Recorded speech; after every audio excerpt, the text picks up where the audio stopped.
छुट्टियों का ऐलान। छुट्टियां कब और क्यों दी जा रही हैं, आइए जानते हैं। मुत्तहदा अरब इमारात के 53वें कौमी दिन के मौके पर सरकारी और निजी इदारों के मुलाजमीन 4 छुट्टियों के मजे लेंगे।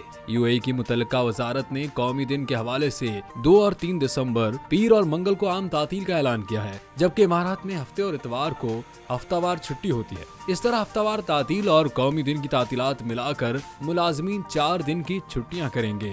ये छुट्टी 2 दिसंबर 1971 को मुत्तहदा अरब इमारात के क़याम के बाद से हर साल दी जाती है। इसमें तमाम रियासतें जिनमें अबूजहबी, दुबई, शारजा, अजमान, उम्मुल क़वीन, रासुल खैमा और फुजैरा मुत्तहिद हुई थीं, जिसके बाद इन रियासतों को मुत्तहदा अरब इमारात का नाम दिया गया था।